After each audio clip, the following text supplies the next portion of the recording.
Dan kalau Allah sudah menolak, nanti kita minta apa aja nggak akan dikabulkan oleh Allah Subhanahu Wa Taala. Ya Allah, kurang apa lagi? Saya udah tahajud, saya udah sedekah, saya udah tilawah, saya udah hafal Quran, saya udah berjihad, saya udah bantu orang lain, saya udah. Kenapa saya hidupnya kayak gini ya Allah? Tanyakan kembali, istafti qalbak, tanya ke hatimu. Kenapa kita melakukan itu? Karena Allah atau karena yang lain? Ri'a an-nas. Kadang-kadang kita melakukannya udah ikhlas, tapi di tengahnya riya. Jadi bisa jadi teman-teman, kita punya beberapa amalan. Kalau kita nggak berani mengatakan banyak amalan, kita punya beberapa amal soleh, tapi hampir tidak ada satupun yang diterima di sisi Allah. Kenapa Ustadz? Ikhlas kok Ustadz? Di awal, bisa jadi di tengahnya riya. Enggak, di tengah saya tetap ikhlas, bisa jadi di akhirnya riya. Enggak, di akhirnya masih ikhlas, bisa jadi barusan aja riya. Setelah after years, setelah beberapa tahun. Sehingga kalau kita nggak punya modal amal soleh yang diterima di sisi Allah, gimana kita mau ngangkat kedua tangan kita? Makanya kadang-kadang kan ujiannya kayak gitu. Di awal udah ikhlas, saya nih pengen tilawah yang bagus karena biar orang-orang sholatnya pada khusyuk. Allahu Akbar, ikhlas kan? Alhamdulillahi Rabbil Alamin, ikhlas. Ar-Rahmanir Rahim, masih ikhlas. Maliki Yaumiddin. Ada yang nangis di belakang. Mulai bagus juga ya suara saya. Habis tuh.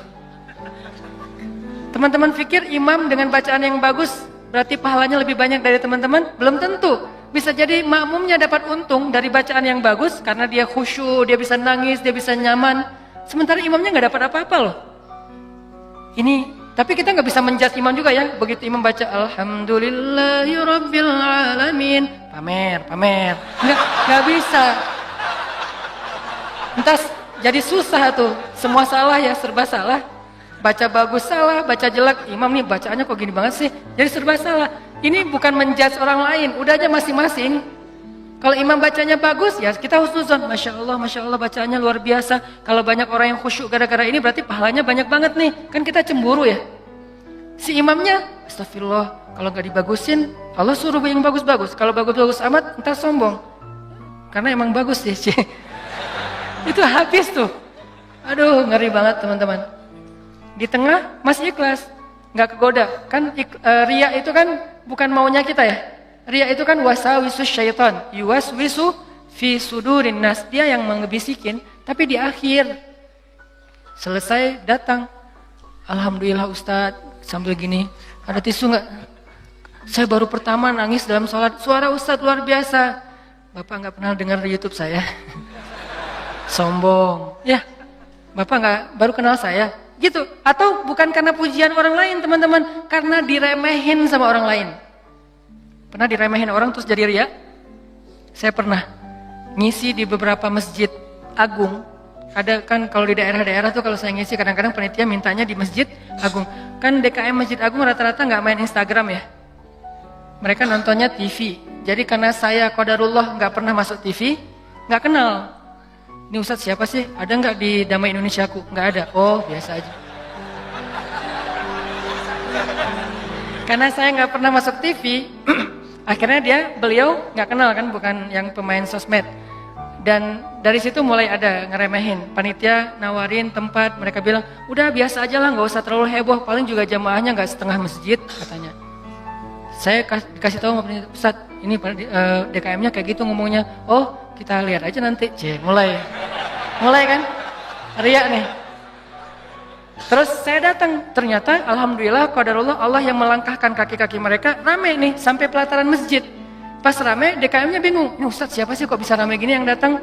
Saya, ya sih. Riya nih. Mulai yuwaswis was-wasa. Jadi perang batin banget teman-teman sama setan. Bukan maunya saya, setan yang kayak gitu. Kita cuma punya dua pilihan, mengaminkan atau menolak.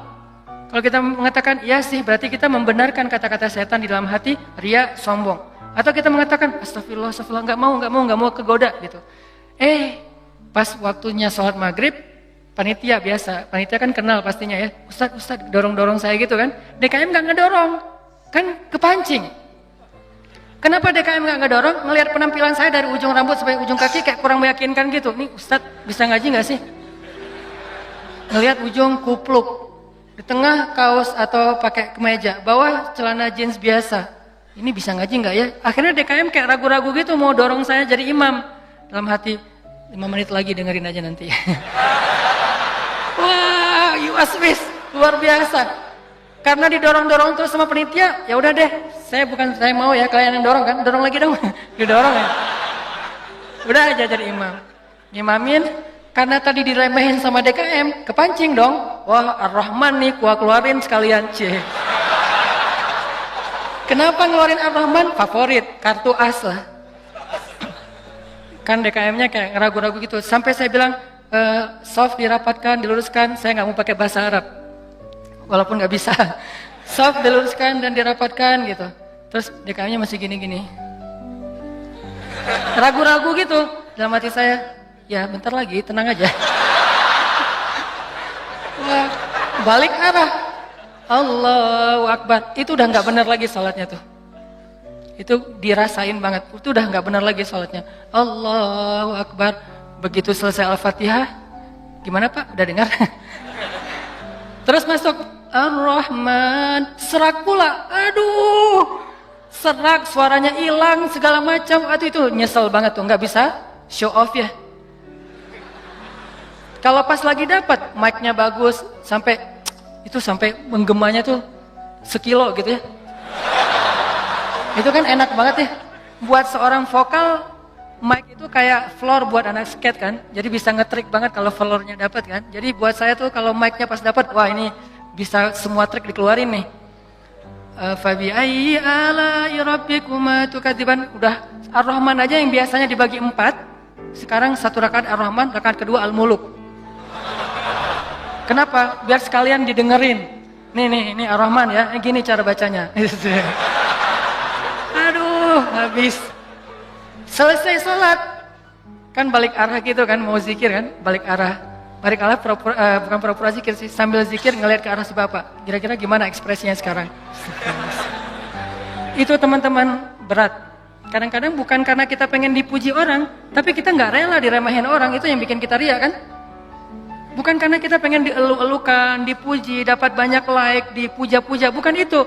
Itu kita masih kadang-kadang bisa ngerem. Tapi kita nggak sanggup bertahan, nggak bisa sabar kalau diremehin orang. Akhirnya kita bocorin juga kebaikan kita. Habis. Diremehin suami, diremehin pasangan, diremehin orang tua, diremehin mertua, diremehin teman-teman, segala macam. Diremehin tetangga. Kita bukan pengen dipuji dan dipuja oleh orang lain. Tapi kita nggak tahan kalau diremehin. Keluar juga tuh. Siapa yang selama ini yang melakukan ini? Siapa yang bantu kamu? Siapa? Keluar semua. Satu persatu yang kita sebutkan, satu persatu berguguran dan tidak ada nilainya di mata Allah SWT.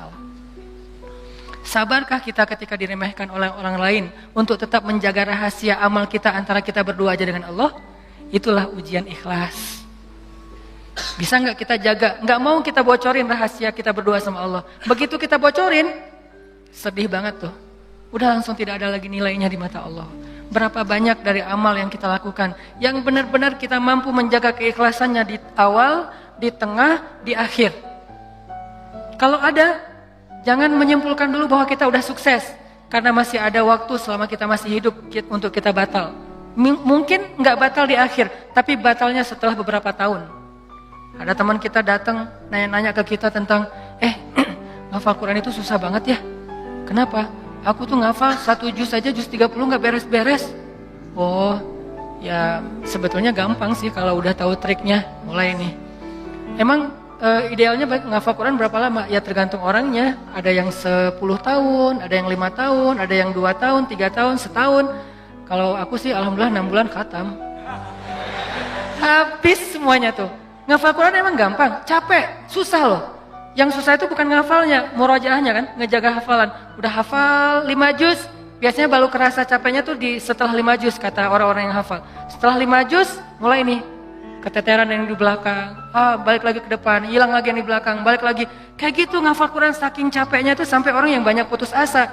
Udah setelah perjuangan, effort yang luar biasa, hilang hanya gara-gara kalimat cuman 5 menit aja, habis semuanya teman-teman. Rugi banget kan?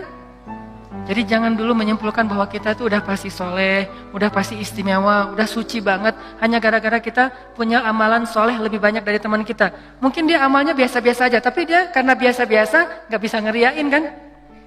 Hafal 30 juz dengan hafal Al-Ikhlas. Kira-kira mana yang pantas diriakan?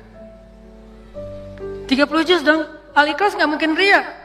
Gimana kita mau riak? Gua udah hafal loh, apa? Al-Ikhlas. Apa yang mau diriain Al-Ikhlas? Yang ada Al-Ikhlas itu surat pelampiasan. Kalau udah mentok Al-Ikhlas. Sawa'un 'alaihim a'anzartahum. Perasaan tadi sebelum sholat lancar. A'anzartahum Qul huwallahu ahad. Biasanya gitu kan? Mentok-mentoknya Al-Ikhlas. Kenapa? Cuman Al-Ikhlas yang kita paling ikhlas. Kenapa tadi kok bacanya yang susah-susah? Pengen dong sesekali orang tahu kalau hafalan saya udah nambah kan gitu ya. Pengen dong orang tahu, kayak kadang-kadang kan kita suka pengen melakukan sesuatu yang orang lain gak bisa lakukan. Membaca surat yang orang lain gak hafal surat itu jarang. Kalau Al-Ikhlas, Al-Falaq, An-Nas, Al-Kafirun. Al-Kafirun masih oke lah. Karena Al-Kafirun suratnya agak susah kan. Banyak orang yang terjebak, la abudu ma ta'budun wala antum abidun ma abud. Kapan selesainya nih? Muter aja di situ Al-Kafirun teh. Nah, kalau Al-Ikhlas kan jarang yang terjebak. Kalau Al-Ikhlas juga sampai salah. Ini nih ngeri banget nih. Jadi mungkin jangan ngeremehin dulu teman-teman. Ada teman kita yang hafalnya, kamu hafal surat apa? Enggak, cuma dikit dari At-Takatsur sampai An-Nas doang. Itu juga gara-gara modal sholat taraweh. Karena dia taraweh selalu dengar itu kan, di taraweh suka dengar ayat itu ya, akhirnya kehafal sendiri. Dia nggak pernah sombong, dia nggak pernah riak karena hafalannya sedikit. Kita yang 30 juz, segitu doang, kemana aja loh?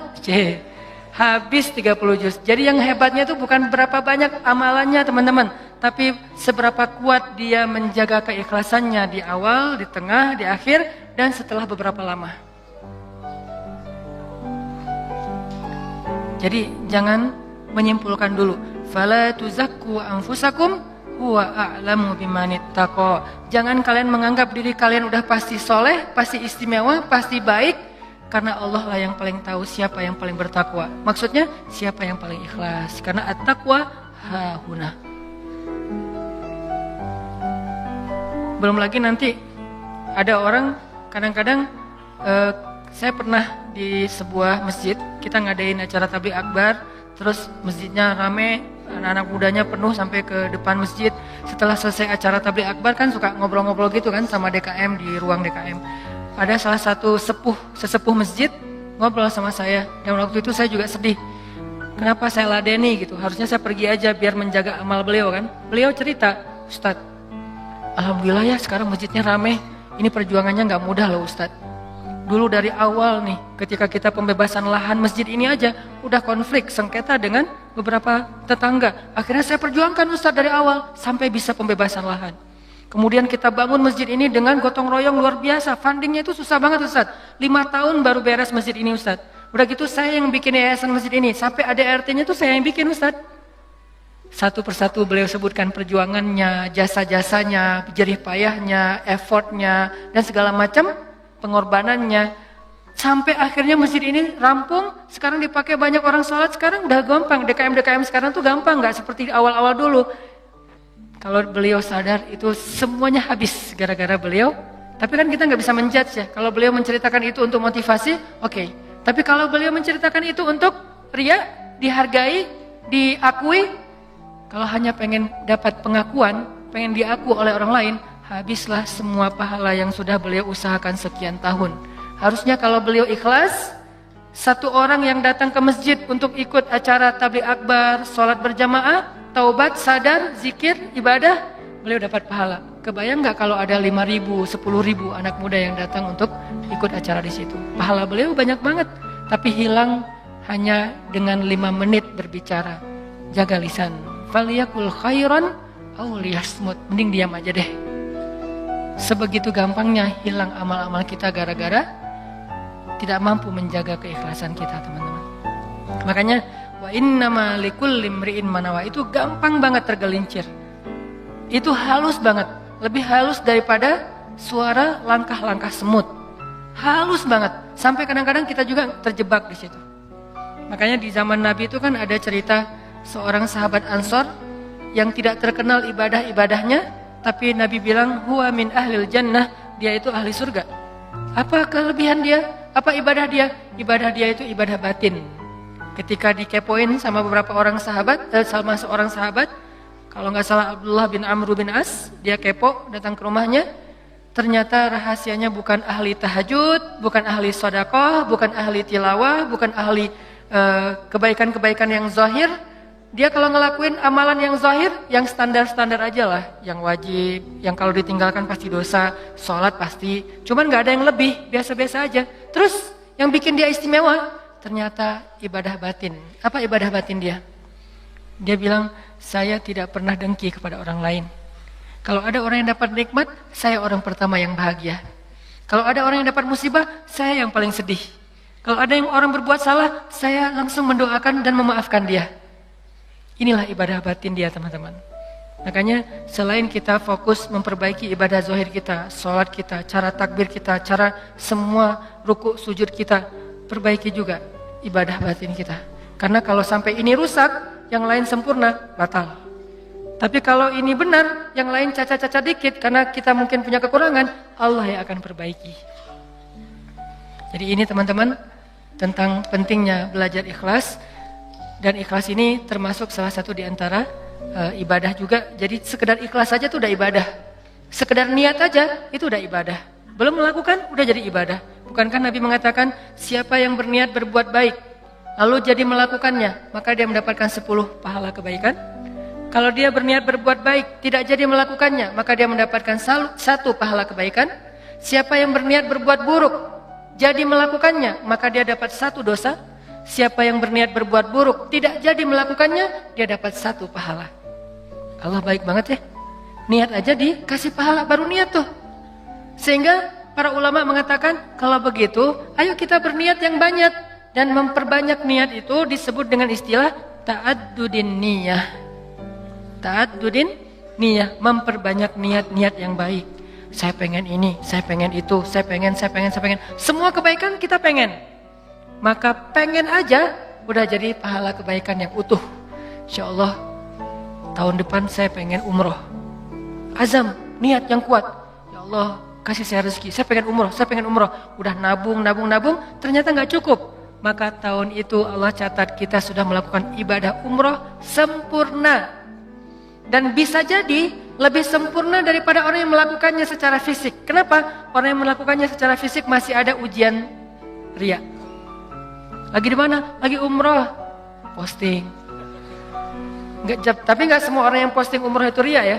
Ini ke diri kita lagi nih, balik lagi kepada diri kita. No judgment. Bisa jadi dia posting, bisa jadi dia tinggalnya di bintang 5. Kadang-kadang umrohnya bareng dengan teman. Kadang-kadang kegodanya gini, umroh nih bareng dengan teman. Pas lagi makan, kan di hotel suka pas makan saling ketemu gitu kan, saling sharing. Dari mana aja? Baru selesai tawaf. Wah, Masya Allah udah selesai tawaf aja, kita baru aja tadi nggak jadi soalnya rame banget. Ya sih rame, tapi kalau kita kuat azamnya pasti lewat lah, bisa. Udah mulai nih. Udah berapa kali hari ini? Alhamdulillah baru 7 kali. 7 kali, gara-gara kita ucapin. Niat mengucapkannya itu nggak ada riya teman-teman. Niat mengucapkan itu keceplosan aja pengen ngomong gitu. Alhamdulillah udah 7 kali. Alhamdulillah baru 7 kali. Niatnya nggak ada riyanya sama sekali. Tapi begitu selesai mengucapkan, orangnya mengatakan, Masya Allah luar biasa 7 kali. Hebat. Langsung datang setan, yuwaswis. Ya sih, mungkin di rombongan ini saya yang paling banyak rekor tawafnya. Atau kadang-kadang cium hajar aswad. Itu kan sesuatu banget ya, buat jamaah umroh dari Indonesia kan sesuatu banget. Jadi bisa dibilang cium hajar aswad itu kayak poin. Siapa yang paling sering cium hajar aswad, jadi kayak saling share lagi makan.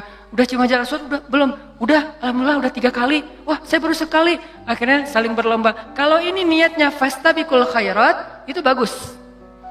Tapi gara-gara fastabiqul khairat, kalau sampai terjebak kepada riya, sombong, maka habis. Yang tahu cuman kita. Yang tahu cuman kita. Orang lain gak tahu. Hati-hati dengan ini. Tapi orang yang tadi menabung pengen umroh, terus gak cukup duitnya, lalu gak jadi umroh, bisa jadi dia mendapatkan pahala umroh lebih utuh daripada orang yang melakukannya secara fisik. Maka jangan kikir dalam berniat baik. Berniat baik yang banyak. Ketika kita keluar rumah, ya Allah hari ini mudah-mudahan saya bisa bantu orang di jalan. Mudah-mudahan saya bisa silaturahim dengan teman lama atau dengan keluarga. Mudah-mudahan saya bisa mendapatkan ilmu. Mudah-mudahan saya bisa membantu orang dari kesusahan. Mudah-mudahan saya bisa. Perbanyak aja kebaikan kita niatin dan kita serius. Kalau nanti ada kesempatan kita akan lakuin. Begitu kita keluar rumah, Allah sudah mencatat kita seperti melakukan sebanyak kebaikan yang kita niatkan. Jadi niat aja ibadah. Wa innama likulli imri'in ma nawa. Seseorang mendapatkan pahala sesuai dengan apa yang dia niatkan. Niat aja udah ibadah. Apalagi kalau kita kerjakan.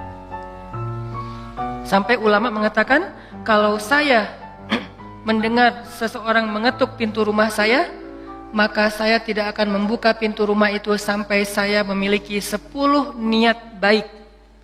Jadi kalau mau buka pintu rumah, beliau berdiri di belakang pintu, ya Allah, kalau ini adalah orang miskin, saya berniat akan kasih dia sedekah 1. Kalau ini adalah seorang saudara yang sudah terputus silaturahim selama ini, saya akan sambung silaturahim 2. Kalau ini adalah seorang ulama, saya akan minta nasihat dari beliau dan ilmu 3.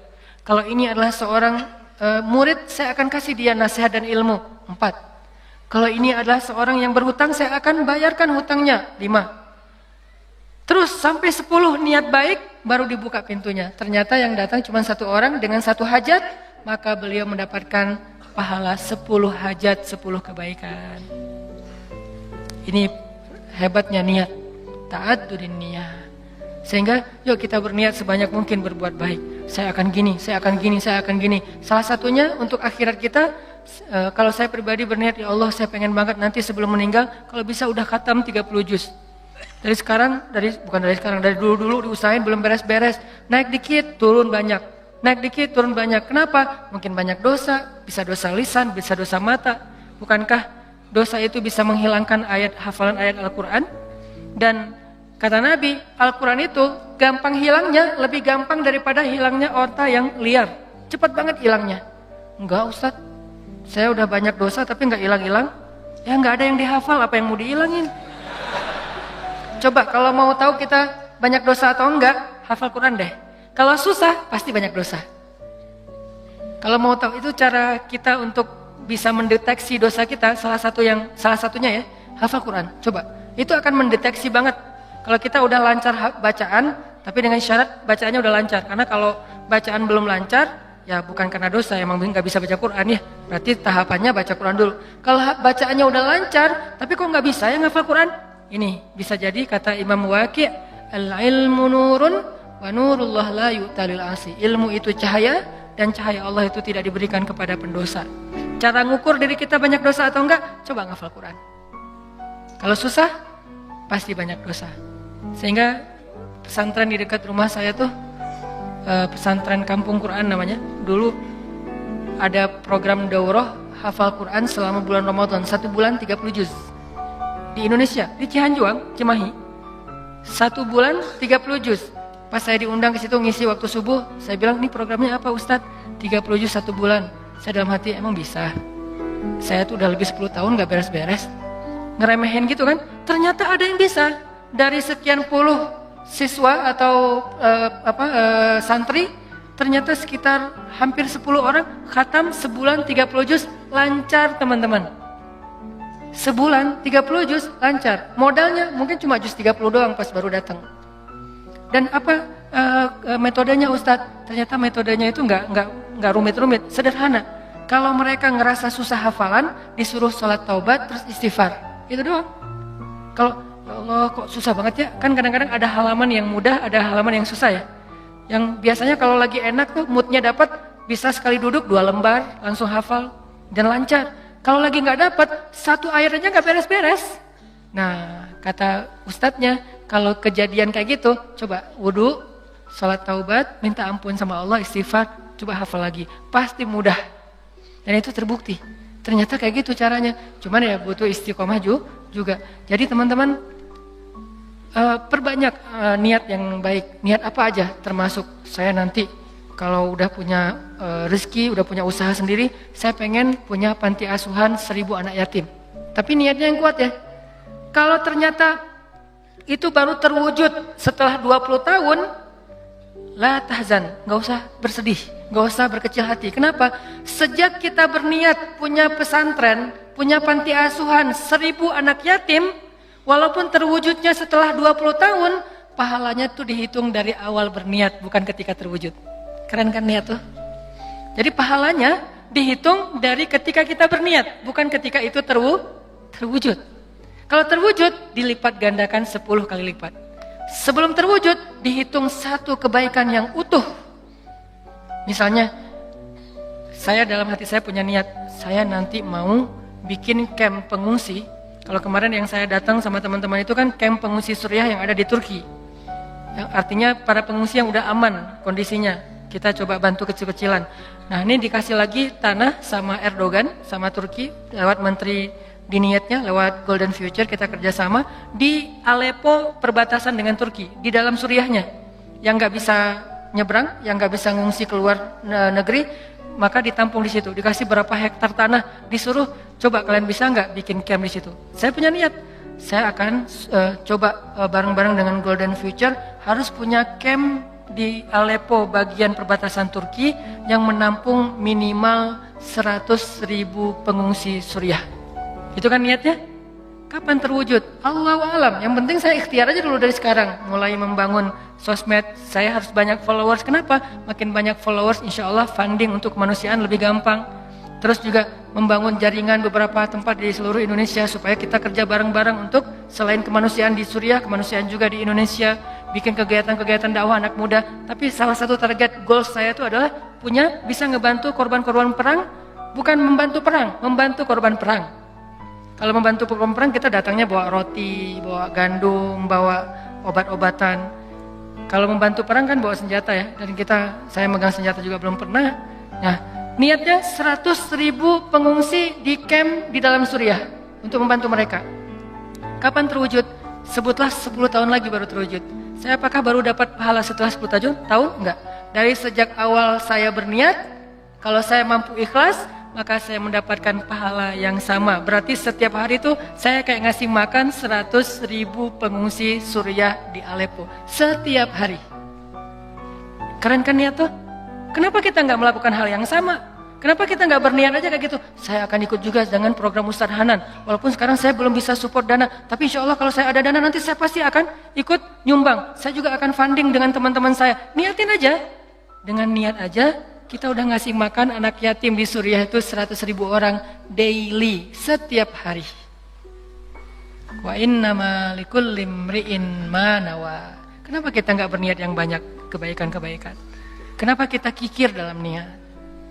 Belum lagi nanti kita niatkan yang lain-lain. Saya punya niat misalnya pengen banget dengan kita mendakwahi anak-anak muda, dengan kita bikin sebuah gerakan anak muda, suatu saat dari mereka lahir seorang pemimpin yang saya sering ulang-ulang, yang hafiz Al-Quran, yang takut kepada Allah, yang ngimamin kita sholat di Masjid Istiqlal, dan yang muazzinnya adalah wakil presiden, yang imamnya presiden. Kalau itu terwujud, lalu makmumnya seluruh Indonesia, itu kan keren banget ya.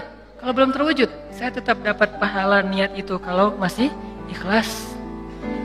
Berniatlah sebanyak mungkin, berniatlah seluas mungkin, jangan tanggung. Enggak kalau 100.000 kegedean, udah aja 10 orang. Kenapa tanggung-tanggung? Memangnya buat kita rugi kalau kita niat 100.000 orang kita kasih makan? Udah aja niat. Tapi nggak mungkin tercapai. Siapa bilang nggak mungkin? Banyak hal yang sekarang saya alamin secara pribadi dan bersama teman-teman di Pemuda Hijrah, itu kejutan loh dari Allah. Dulu mungkin kita anggap itu mimpi. Mimpi bisa pergi ke camp Suriah yang ada di Turki. Mimpi bisa dakwah ke anak-anak, teman-teman anak-anak muda bisa bareng-bareng. Mimpi bisa ini, bisa itu, segala macam. Itu kayak mimpi. Tapi Allah wujudkan. Kenapa? Intasdukillah yasdukka. Kalau kamu jujur kepada Allah, Allah juga akan jujur kepada kamu. Ya Bani Israel, adhkuru ni'mati allati an'amtu alaikum wa awfu bi'ahdi ufi bi'ahdikum. Tunaikanlah janji kalian kepada aku aku tunaikan janji aku kepada kalian.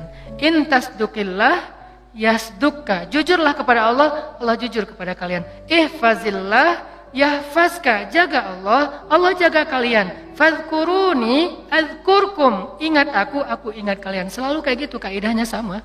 Walaupun redaksinya berubah-ubah.